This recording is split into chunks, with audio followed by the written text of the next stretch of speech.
can say. Okay, and so for the record, no action was taken during executive session. Thank you, Rose. All right, on to old business. Want to look at project post-closing affidavit update. So there's no document. It was just to update you as to what was going on, which was honestly nothing more was going on. We did finally get the information from pods. Diane, I know you and I talked about that yesterday because Diane and I met with the pods guy yesterday for the annual site visit, and I had like caught her up on what was going on with that project prior to us meeting. So we did finally get their update, and then I just have to finish going through what they sent and reconcile it. And I don't believe they'll owe us more money. It might have been like $3,000. I just can't remember if they were a little bit over or a little bit under, but it wasn't a big difference. Like Holiday Inn Express Socrates was $50,000 more that they ended up having to pay us last year. Okay. And so with Socrates Hospitality, last time we had our audit meeting, they had submitted the affidavit, but not the payment, which was due right. Yeah. After we and met. They did submit it, and they submitted it on time. Yeah. Sorry, it's been so long since the last meeting. I know. And then with Brooklyn Bottling, then payment was made, but they were waiting for audited financials. So that's correct. I still don't have them, but I have the site visit. I think is finally being set up. We've not been able to get a response from them. They were one of the problem children. I know I told you that yesterday, Diane, about the site visits, and my deadline on that was going to be today. They would get a letter that they would go to governance for non-compliance if they were not going to respond to us about the site visit. So I will have I'll know more at the end of today on how far Allison got. I just don't know because I'm not in the office with her. All right, we're still waiting for the audited financials. Yeah, and I will talk to them in person, in person, whatever, about it then too. All right, any other projects? That's it. Okay, thank you. Oh, Star Estate is almost done. Sorry. But they weren't quite done. They were waiting on one more piece of equipment that fell under the phase that was part of their pilot agreement and the phase that they went and got incentives for. So once that's done, then they were going to fill it out. I expect to have that soon, actually. Okay, great. Anybody else have any questions about any of the post-closing affidavit projects, updates? No. Okay. UHY audit update. Again, no document, just to tell you what's going on. They sent me some stuff to send them because we asked them to do it a little bit earlier. We got a little bit behind in our office because I was so sick for so long, and then Emily was out with COVID, who was helping me with it, and now obviously I'm out. But in the meantime, they're supposed to be working on it in the office this week to get all the documents over to UHY. For some reason, they didn't ask for proof of any expenses that we had, except for grants. So I did write back to them yesterday and said, are you sure this is everything you need? But other than that, I mean, they've been good about being responsive, and I think everything is going well with that. Okay, great. Anyone have any questions about that? None. None? Okay, great. Next item under old business is the annual site visits and year-end reporting update. So we began the quote unquote annual site visits, although we moved to a remote format for that, given everything going on with Omicron and the surge. So several of those have happened prior to the holiday season kicking on, and we had a few yesterday. I know Rose has reached out, and thanks to those of you who have participated or will be participating in these site visits. I've done 4 now, and I don't know, I find it really interesting and helpful to connect with folks who are we're in a relationship with in terms of these projects. And it just helps to give a sense where the projects are and what we might be able to anticipate moving forward into the new year, and also better understand some of their things that actually some organizations surprisingly have done well in the past year and a half, despite the pandemic, and others clearly are facing some challenges and continue to do so. I think consistently, whether a company quote is doing well or not, I would say the one constant thread, at least from what I have heard, is the challenge of finding people and hiring people. The amount of incentives that are being put out, bonuses, pay increases, et cetera, benefits being offered. Clearly, employers are trying to up the ante in that regard, but still having significant challenges finding people to work. But I'll stop there. And Rose, if you want to give an update from your end, and also where we are in terms of perhaps needing a few more folks to participate with the ones that are scheduled for the future. Yeah, so we have a few more left. Allison had asked me today, she was having trouble finding more spots that are open in the calendar because we're closing in, and I said, I really don't want these going past January 12th. This is crazy that people have taken so long to get back. She spent a lot of time, and I'm a little bit frustrated with that. It took a lot more to get these scheduled this year for some reason than the other years. I don't know if that was because of challenges that they were facing. No one has specifically said why they've not responded or gotten back to us. I know she said there are 4 more still to schedule. And then I know that there are, we had decided in the last meeting, you guys thought it was really important for board members to sit in on the visits and get some perspective. I think it was really helpful. I know, Diane, you and I had the same conversation that Mike and I had about, this part of it is so important for when the numbers do come in, and then we can make really educated decisions about who's taking their incentives and their promises, for jobs seriously. If somebody's offering a $1,500 sign-on bonus and $20 an hour for a dishwasher and they're still not finding someone, it's clearly not that they're not doing their part.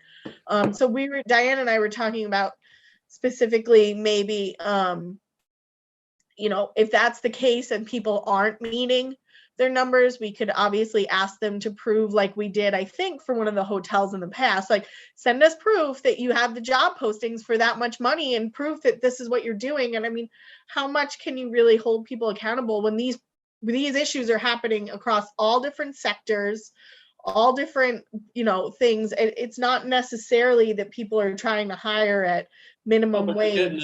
They're getting the same tax benefit.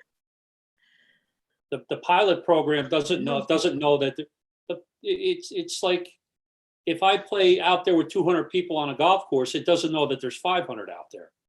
There's got to be some sort of, I don't want to say reckoning, but yeah, I made my best case effort, whatever.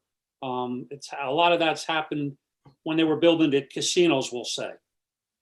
Used to be if you showed a good faith effort to get a WB or an MB contractor, but then it changed. So I guess what I'm saying is that I would keep it in the back of my mind that someone is still gaining the full tax benefit and they're not providing the jobs. So do you go back in and adjust their pilot? Do you hold it and say to them, okay, well, you know what, in a year from now, if you're up to such and such, but if you manipulate the pilot and you change it and you're saying we can't find any qualified people, I don't know why they would be getting the same tax benefit, because things are going to change in there. Yeah. One thing, and that's a good point, Jimmy. One thing I would, at least again from the ones that I've been involved in, interesting, the people that are struggling, the ones that I was involved with, the site visits, they've exceeded their numbers. It's more about their growth, which is not, listen, that is not our issue, right? I mean, that's great, but in terms of the requirements of the pilot, at least the ones I've been in. Who would think that there would be bubble industries in this day and age? Yeah. I'm a member at a place where I spend a lot of time and money for recreation. That industry has grown. Mm-hmm. It's an industry that they take a look at disposable income. And for the last X amount of years, it's been going down.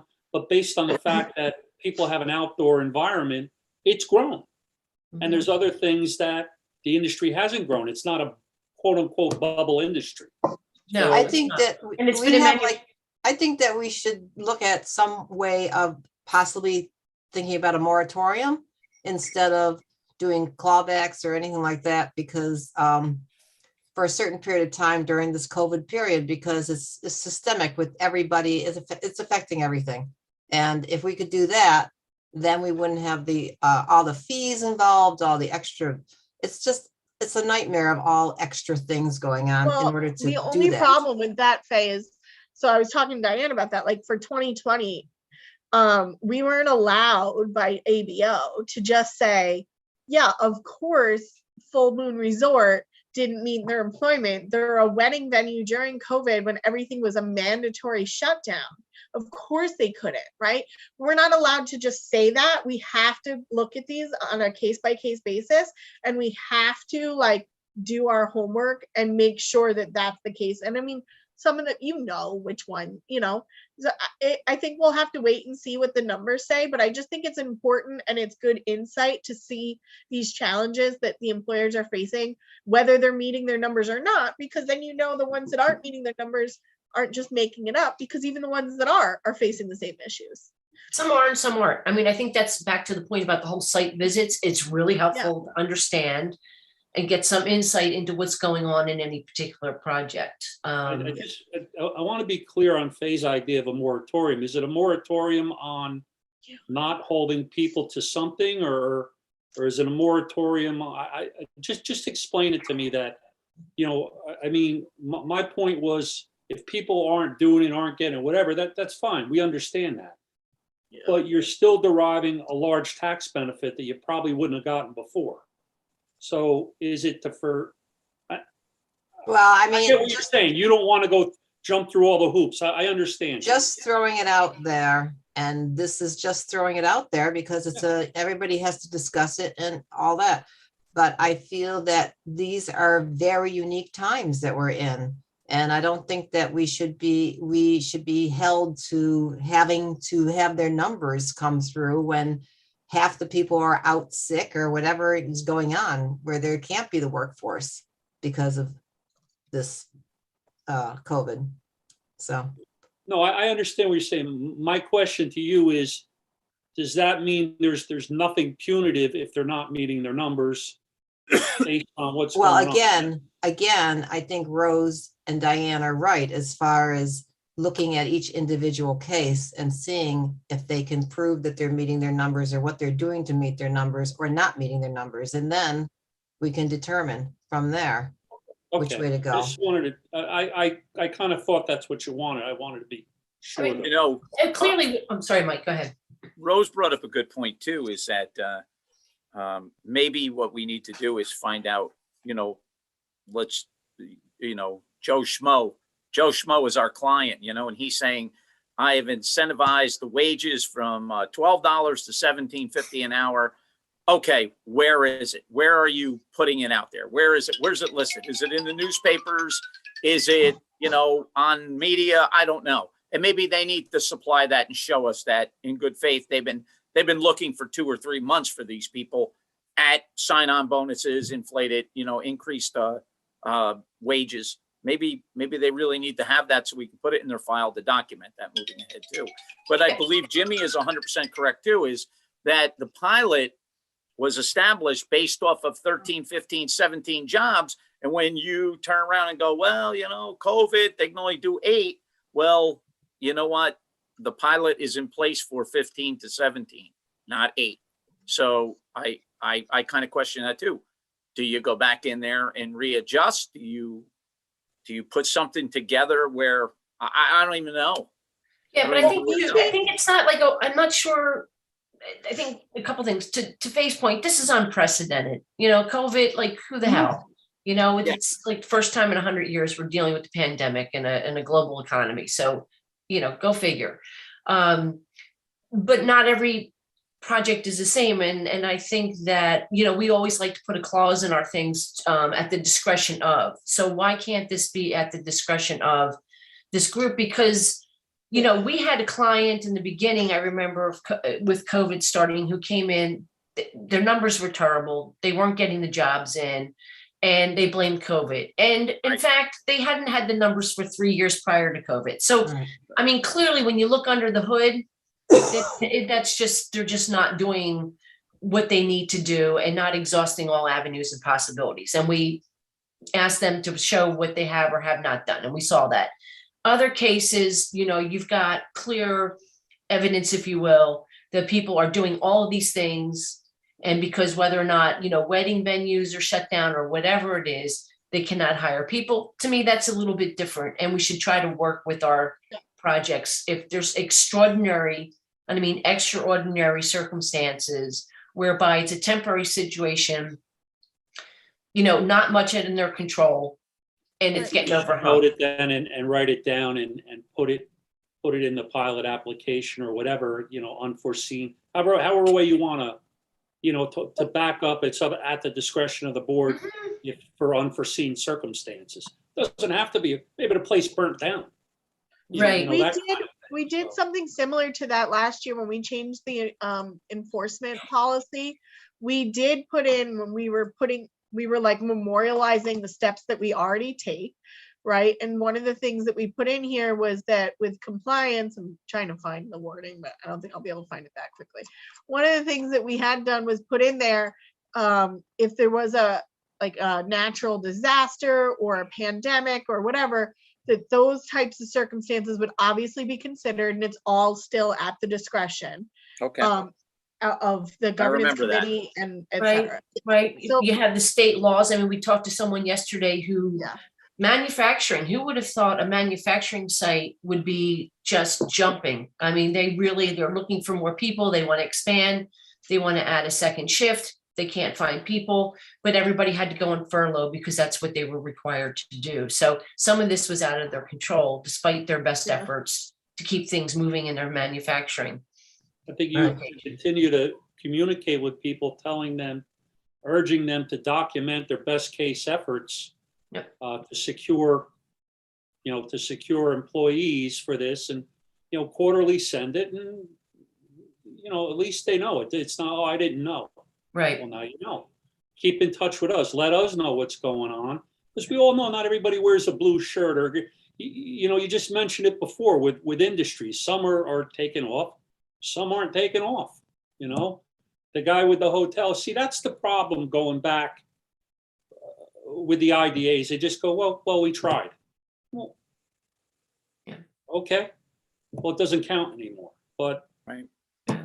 But I think I'm with you.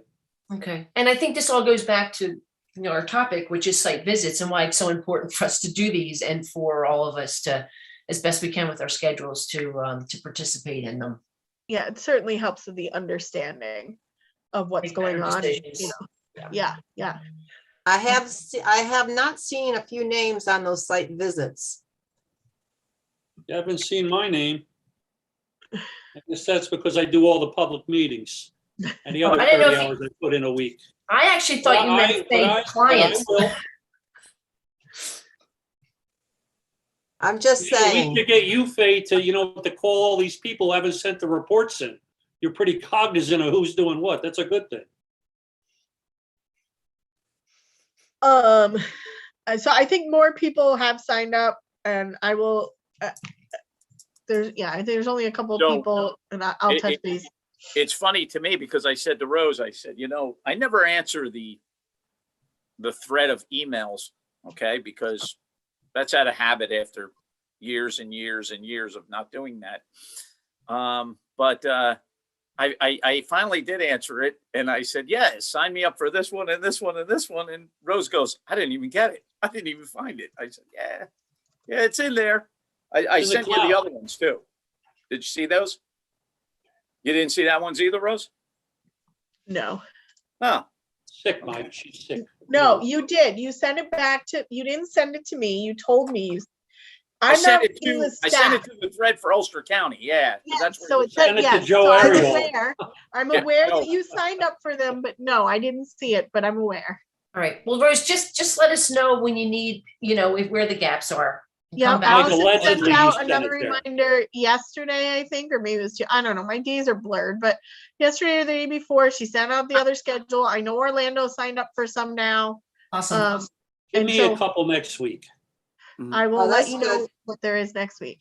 Rose, know- I I never heard from you for the ones I signed up for the other day, so I'm not sure if She's they're having coming. trouble replying to your email. She told me today. I don't know why, but Okay. somebody beat you to those, Faye. All right. Mike, you want That's something? twice now. What's that? Gotta be quick. You know what? Now Rose just sent me one the other day saying they changed the date from the one I could do That's to not my fault. to right after the governance meeting. And my problem is that, I have a job, so I pretty much got to go to that. Yeah. This Well, one's speaking not of paying enough? jobs, speaking of jobs, if we can roll this so we can keep moving, because I got to get back to one.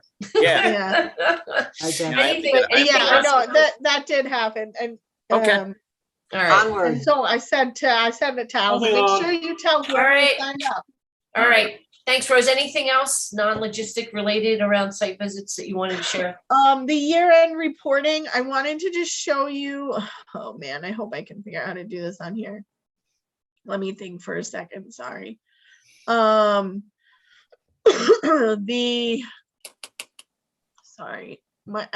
definitely have like a little bit of brain fog, guys.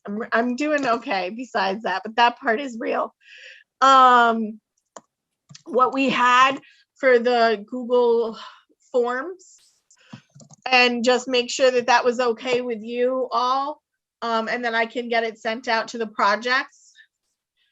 What page is that on? It's It's not not. in here because It's it's not. it's not like a piece of paper. It's Google Forms. So it's Oh, online. Google So Forms, yes, I can do a yes. screen share and show you. Hold on. Oh, my head. Faye, have you had any brain fog? Just headache, constant headache, sinus, that kind of thing. Yeah, I know. All right, Rose. You trying to find your form? Yeah, I'm sorry. I just have to log into the Gmail that it was shared with so that I can show you. And I just can't remember the password like I normally would. And so I'm just getting it here. Website. Was it easier to skip and then come back to it? I'm sorry, Diane. Yeah, why don't we do that? All right. Okay, great.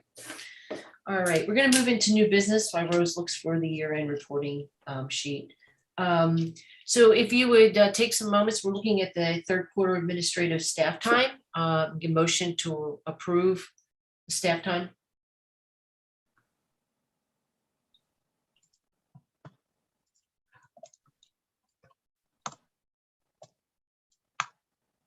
Carol, I'll make that motion as we reviewed it already. Thank you, Mike. Get a second? I'll second that Thank you, motion. Jane. All in favor? Aye. Aye, thank you. And then on page 8, we'll move to the third quarter financial review. If you could take a look at that, and Rose, you could multitask even with brain fog and Yeah, I'm still step us doing. through the financials. Yes. So I'll do that. And then I did get this up in the meantime, so we Okay, can do great. that after Come this. back to that after this. Yeah. So the financials, it's first, second, and third quarter. It should all be, I mean, it's all stuff we looked at back through September, but it just lays it out quarterly if there were any questions. The revenue that came in was a little bit different than what we had anticipated, mostly because of the additional project closing fees that we received for Holiday Inn Express Saugerties, which was 50-something thousand dollars. And then we had anticipated that we would have received the funds for Romeo Kia through the IDA, which is obviously not going to be the case. So even the budget as we approved for the rest of the year through October will be off for the IDA and the CRC because of the swing in where the funds went. Because we anticipated that it would be in here. And then the operating revenue, obviously, you'll see when we do the fourth quarter reports, will be very different because we'll have recognized the full amount through the IDA for the Kingstonians closing. The administrative staff fees are right on target for the year. It's at 72% for, which should be 75%. So obviously it's a little bit under, but we usually have higher fees in December because of all of the site visits, which obviously take up a lot of time. So then other expenses, everything was a little bit down compared to what we usually had because we weren't we didn't pay for the cost benefit analysis software last year. Joe and I were looking at the engagement letter for the stuff that you guys had approved, just so you know, in December. He sent me back his comments on the engagement letter before I signed it and actually sent it off. And there was just a few minor changes that he thought we should have in it. So I'm gonna talk to him about that this week to get it finished, but that will be an expense for 2022 either way.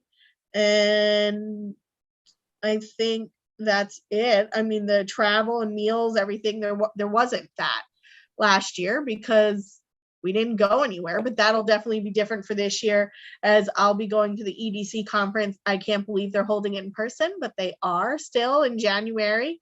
And then Diane was gonna go. Faye, were you still interested? Because I want to make sure I get you signed up if you are. What day was that again? Just so I know. The 19th. 19th. 19th, and that's local? It's in Albany. Yeah, that's okay. You would like to go? Yeah, sure. Okay, and then I have to just do this for formality. Jimmy, that's okay with you for me to pay for that? Absolutely.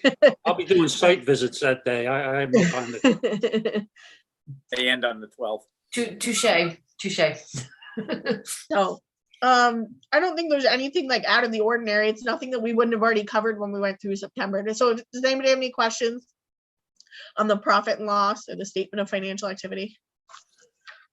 No, I don't. Okay. Where are we at? Where are we at with our balances? Yeah, so page 9 is the balance sheet. The total money in the bank as of the end of September was actually 700, just shy of 770,000. It had increased over the quarters, so we were taking in more money than we were spending. And as usual, we were keeping money over at Bank of Greene County that we don't need to operate because that's where the highest interest rate is. And then there's no accounts payable. There were accounts receivable. It was like minimal. It was for like random fees or for escrow issues with like the Kingstonian owed us a couple thousand because they had more in fees than what we used to escrow. Remember, we only used to escrow $1,000, which is not enough. And we increased that for all projects moving forward. Either way, it all works out. And so what's sitting in escrow at the end of September would have been what we had billed out for RBW, for Innis, and any negatives for anybody that might have been negative. And that's it for the balance sheet. Okay. Thank you. Then the next page 10, is the accounts receivable. Again, this is as of September, so this is not December. The Amthor fee was still here. Innis owed us $500 as of the end of September. That's been paid. That was for the adjustment to their plans. So that's paid off. It's not an issue. RBW owed us the escrow for Loki Brill, but that's also been paid since September. You know, it's hard when you're looking this far back. I do want to say, you know, not too much, but I just want to say there was an article in the Freeman, if anybody saw it, about writing off Amthor's fees. There were comments about how, you know, obviously about how that takes money away from taxpayers again. And I just want to be clear, that's obviously not what's happening. We don't take any taxpayers' money. That's not how this agency is run. And the only reason those fees were written off is so that we don't spend $10,000 to collect a couple thousand. And because the project is no longer a project of ours because we forced them to refinance. So it certainly wasn't something that was just done without taking it seriously and making sure that really was the best step. What are we doing with Regis right now? We doing anything with him? We haven't moved forward with him because we were working on dealing with the RFP. Regis, and regardless of what we're working on, somebody like that is an asset. Oh, I agree. Yeah. Well, okay. Well, when an article like that comes out, you touch base with me and say, look, here's how it's wrong, formally how the whole thing is wrong. Yeah. Because it's about being cost efficient. You Yes. know, there's a de minimis amount. And people just hold you up at a certain point to make you spend money. So Yeah. So it's a little better the obvious. message coming from the taxpayer than being spoken to the taxpayer. Yeah. Yeah. And remember, Regis had sent me over a list of common misconceptions and things that aren't really clear for the public. So I do have that. I have shared that with the group that's working on the communications and PR, and that's part of what's going to be talked about on the 19th at the EDC conference. And then I sent a sample RFP out to Diane Orlando and Faye for what we're looking to do, and then we'll get together again and go over what changes we want to make to that, and then get that all going. And that's it for the financials. The full general ledger is on the next few pages. That's just so that we can be transparent as possible. Everybody, and this is all online, everybody can see all the transactions that we have for the year. There's nothing going on that we're not willing to share here. Great. Thank you, Rose. Mhm. Any other questions, comments? No? Okay. Rose, you wanted to go back and show us the year-end reporting? Yeah, documents? about that. I normally remember all these passwords and I just could not remember for the life of me this time. Can you see it on your screens? Yes. Yes. Okay. Just want to make sure. I think so, but so this was literally, it's this simple. It's literally just taking everything we had, nothing was changed. And then we can stop somebody from their view. We can stop them from being able to go on without answering a question. You can see here, there's a star, which means they are required to answer this or they can't keep going. Because people do sometimes miss things by accident, or they're just not willing to spend the time doing it. I've made it clear to all of the projects that everything is the same as last year, so they should have no issues with filling it out, and that it's all due back January 31st. I've also explained that if they have any questions, that we're happy to help them. And then I will also send out an email for like maybe the last week of January, because people won't have what they need until then because of the fourth quarter reporting. And I'll definitely do a Zoom meeting for anybody that's new and needs help and needs to understand exactly what we're looking for, to just try to walk them through it. Maybe that'll solve some of the back and forth and getting this stuff in on time. So again, total work hours for 2021 employees. This is something that people didn't answer before and would just like say, see attached, and they wouldn't do it. So now it's starred. They have to do it. Total annual payroll amount. So they'll have to put in their gross wages. I think I'll clarify what that means here. But then management, some of this stuff, it's hard. I guess I mean, you tell me, people don't ever fill these in. This is to match what they had for their application, because they said that they were going to pay people certain wages. People don't ever fill this part in. So put an asterisk next to it and don't let them. So I was going to say, Yeah. the worst thing that they could do is they could at least then put in 0, but it'll still move on, because they might not have highly skilled, or they might not have whatever, but at least it forces them to do it. So I think I'll asterisk it then. Oh, you get a big stamp that says incomplete and you put it on there. Yeah. Now, Well, Rose, before you proceed, I got a quick question. Yeah. So the sunset date on this getting back to you is the 31st, Yeah. correct? So what are the repercussions when this doesn't come in on the 31st? There's a late fee, and that late fee escalates. I don't remember. I could tell you. I'd have to look. Is it a late fee plus the administrative cost to pursue the late fee? No, Okay. no. And we're But watching it is Tracy getting Bartels better. to get you. you know, the first year when I did 2019's, what a nightmare to collect the information. And then last Right. year, we really didn't issue that many late fees.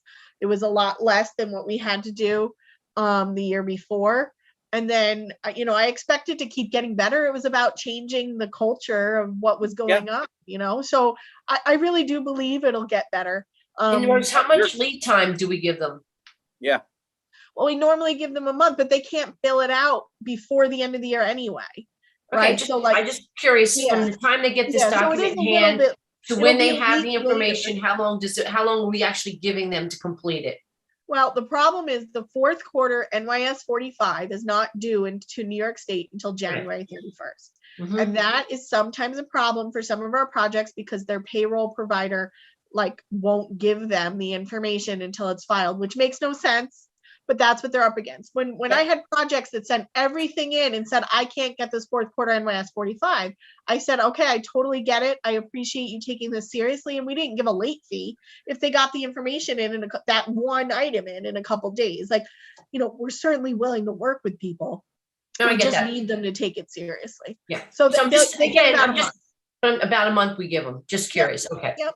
With some of these exceptions, all right. Yeah, in the past, Diane, I remember a couple of years ago, we talked about getting it to them in November, but my problem with that was like, they can't Too fill it soon. out, and then it sits on your desk and you forget. So Yeah. let's get it to them when it's relevant. Yeah, people aren't gonna Um, look at it that early. So for this, the sales tax, not everybody has a sales tax abatement. So they would have to answer yes or no here, but this one is not mandatory because sales tax is really only for the people who are still building their projects. Same thing for mortgage tax. They have to answer yes or no, but they don't have to answer the dollar amount. The pilot payments made, not everybody has those, but again, forced to answer yes or no. Bond financing, and then there's like the legal questions. If there was a default, and then have they been involved in litigation? A lot of people truly missed this last question by accident last year. The answers were still no, but we had to send it back. So I am looking forward to them not moving on to the next question until they answer this. And then it's a spot for the signature that just goes here. And then I've also told them that they can email, snail mail, drop off, whatever's easiest. I told them all this on the site visits, the additional information that we require. So I'm looking to send this out early next week. All right. Right, looks good, Rose. I think just that's a great wanted way to, yeah, I wanted to run it by you guys just because it was totally new before sending it out. No, it looks great. And I like the idea that you're asterisking and forcing people to fill in information before they can move forward. So, Yeah, Yeah. I think Faye, that was your idea to put it online instead Yeah, of. that was the whole idea, is that they couldn't move forward Yeah. until they yeah, filled in the blanks, so. no, it's that's great. good. Great. Okay, great. So we'll get it out, and the fees, the annual fees and invoices are all going out today as well. I finished Okay. those up. Thank you, Rose. That's great. We're gonna jump back into new business, and we're gonna look at review of current policies, the local construction labor policy. You'll see that on page 28 of the packet. Mike, we had finished up our policies in August, but you couldn't make that meeting, so we just wanted to save this one because we knew you had specific Yes. stuff to change in here. So one thing I know for sure that has to change is that on page 28, halfway down, it says that you get 3 points for using local labor. That's obviously not true anymore since we changed the matrix. So that one thing I know I can change to 1 point. And then Mike, whatever else you had. I don't have my governance notes here in front of me. Okay. Okay. Was this going back to governance wasn't it coming back to governance and going back again? It could. We had pushed it from governance to audit. Yeah, I think there was one other brief thing in it, and I don't have Okay. that file with me. Was it best for audit to just ask governance to look at this next week? Yes, if you would. Okay, if you could do that, we'll look back at it when we're in governance next week then. Okay, Perfect. thank you. I guess, Rose, it made me think too about low Q Brill, and we've been talking about changing the frequency of monitoring, et cetera. And I know we were working on that. So where are we with That's all actually done now. implementing? So It's all we did done? do that. The board agreed to it, and I just got the signed contract back Yes, from that's what I'm talking about. You got the contract? Grill Okay, 2 weeks ago, 3 weeks ago. I'm not sure, but something like that. We got it back. They signed it. They agreed to it. I signed it for us. And I Okay. had Joe review all the changes I made. They also, this is one of the first contracts that was signed since we made the changes to the procurement policy. So they also signed the code of ethics stuff, that there's no Right. conflicts, we went through all those motions with that contract as well. okay. And so when will that actually start to go into effect with our The project? next project that they have, which would be, whoever starts next. Okay. All Now, right, I so have a we're at question. Go ahead, Mike, sorry. I have a question on the procurement policy that went through and we redid through governance and then kicked it back to audit, came back to governance. In there, we're discussing about the NDAs. Okay, on the procurement policy. So Yep. can we just do that as an addendum? Does that have to come through you, Diane, or is that coming through governance? Well, I think we can just push it through governance next week, right? Okay. I thought all that stuff was going through governance next week, Mike. And Okay. so I had a Well, I list of have it things on to my- I add to know the I have it packet on my in agenda. December. Yeah. Okay. Yeah. Okay, So I do need to talk to you, by the way, to finish up the packet and add more stuff to it. We have too much going on for governance. okay, Yeah, but we always try to kick that back to audit. So you do. And we appreciate that. That's good. Thank you. Any questions, comments? Nope, good. All right, then that is it. And if I could have a motion to adjourn our meeting. I'll make that motion. Second, I'll second. thank you. All in favor? Aye. Aye. Aye.